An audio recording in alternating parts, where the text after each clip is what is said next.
Capítulo 10. Levantando-se Jesus, foi dali para o território da Judeia, além do Jordão. E outra vez as multidões se reuniram junto a ele, e de novo ele as ensinava segundo o seu costume. E aproximando-se alguns fariseus, o experimentaram perguntando-lhe: é lícito ao marido repudiar sua mulher? Ele lhes respondeu: que vos ordenou Moisés? Tornaram eles: Moisés permitiu lavrar carta de divórcio e repudiar. Mas Jesus lhes disse: por causa da dureza do vosso coração, ele vos deixou escrito este mandamento. Porém, desde o princípio da criação, Deus os fez homem e mulher. Por isso, deixará o homem a seu pai e mãe, e unir-se-á à sua mulher, e com a sua mulher serão os dois uma só carne. De modo que já não são dois, mas uma só carne. Portanto, o que Deus ajuntou, não separe o homem.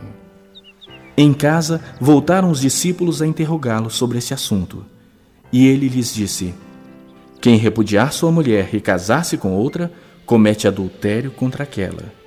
E se ela repudiar seu marido e casar com outro, comete adultério. Então lhe trouxeram algumas crianças para que as tocasse, mas os discípulos os repreendiam. Jesus, porém, vendo isso, indignou-se e disse-lhes: deixai vir a mim os pequeninos, não os embaraceis, porque dos tais é o reino de Deus. Em verdade vos digo, quem não receber o reino de Deus como uma criança, de maneira nenhuma entrará nele. Então, tomando-as nos braços e impondo-lhes as mãos, as abençoava. E pondo-se Jesus a caminho, correu um homem ao seu encontro e, ajoelhando-se, perguntou-lhe: bom mestre, que farei para herdar a vida eterna? Respondeu-lhe Jesus: por que me chamas bom? Ninguém é bom senão um, que é Deus. Sabes os mandamentos? Não matarás, não adulterarás, não furtarás, não dirás falso testemunho, não defraudarás ninguém, honra a teu pai e tua mãe? Então ele respondeu: mestre, tudo isso tenho observado desde a minha juventude. E Jesus, fitando-o, o amou e disse: só uma coisa te falta. Vai, vende tudo o que tens, dá aos pobres e terás um tesouro no céu. Então, vem e segue-me. Ele, porém, contrariado com essa palavra, retirou-se triste, porque era dono de muitas propriedades. Então, Jesus, olhando ao redor, disse aos seus discípulos: quão dificilmente entrarão no reino de Deus os que têm riquezas. Os discípulos estranharam essas palavras, mas Jesus insistiu em dizer-lhes: filhos, quão difícil é para os que confiam nas riquezas entrar no reino de Deus. É mais fácil passar um camelo pelo fundo de uma agulha do que entrar um rico no reino de Deus. Eles ficaram sobremodo maravilhados, dizendo entre si: então, quem pode ser salvo? Jesus, porém, fitando neles o olhar, disse: para os homens é impossível, contudo não para Deus, porque para Deus tudo é possível. Então Pedro começou a dizer-lhe: eis que nós tudo deixamos e te seguimos. Tornou Jesus: em verdade vos digo que ninguém há que tenha deixado casa, ou irmãos, ou irmãs, ou mãe, ou pai, ou filhos, ou campos, por amor de mim e por amor do Evangelho, que não receba já no presente o cêntuplo de casas, irmãos, irmãs, mães, filhos e campos, com perseguições, e no mundo por vir a vida eterna. Porém, muitos primeiros serão últimos, e os últimos primeiros. Estavam de caminho, subindo para Jerusalém, e Jesus ia adiante dos seus discípulos. Estes se admiravam e o seguiam tomados de apreensões. E Jesus, tornando a levar à parte os 12, passou a revelar-lhes as coisas que lhe deviam sobrevir, dizendo: eis que subimos para Jerusalém, e o Filho do Homem será entregue aos principais sacerdotes e aos escribas, condená-lo-ão à morte e o entregarão aos gentios.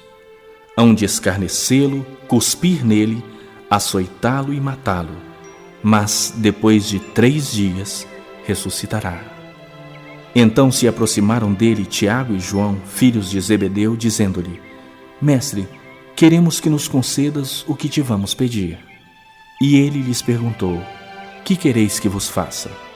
Responderam-lhe: Permite-nos que, na tua glória, nos assentemos um à tua direita e o outro à tua esquerda. Mas Jesus lhes disse: Não sabeis o que pedis. Podeis vós beber o cálice que eu bebo, ou receber o batismo com que eu sou batizado? Disseram-lhe: Podemos. Tornou-lhes Jesus: Bebereis o cálice que eu bebo e recebereis o batismo com que eu sou batizado. Quanto, porém, ao assentar-se à minha direita ou à minha esquerda, não me compete concedê-lo, porque é para aqueles a quem está preparado.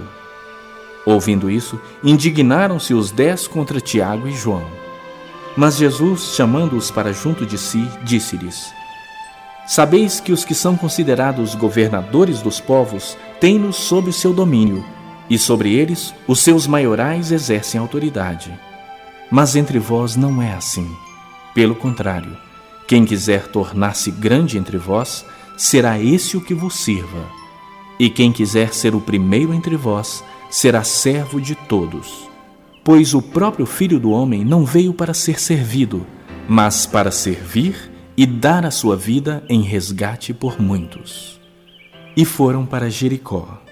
Quando ele saía de Jericó, juntamente com os discípulos e numerosa multidão, Bartimeu, cego mendigo, filho de Timeu, estava assentado à beira do caminho, e, ouvindo que era Jesus o Nazareno, pôs-se a clamar: Jesus, filho de Davi, tem compaixão de mim. E muitos o repreendiam para que se calasse, mas ele cada vez gritava mais: Filho de Davi, tem misericórdia de mim. Parou Jesus e disse: Chamai-o. Chamaram então o cego, dizendo-lhe: Tem bom ânimo, levanta-te, ele te chama. Lançando de si a capa, levantou-se de um salto e foi ter com Jesus. Perguntou-lhe Jesus: Que queres que eu te faça? Respondeu o cego: Mestre, que eu torne a ver. Então Jesus lhe disse: Vai, a tua fé te salvou. E imediatamente tornou a ver e seguia a Jesus estrada afora.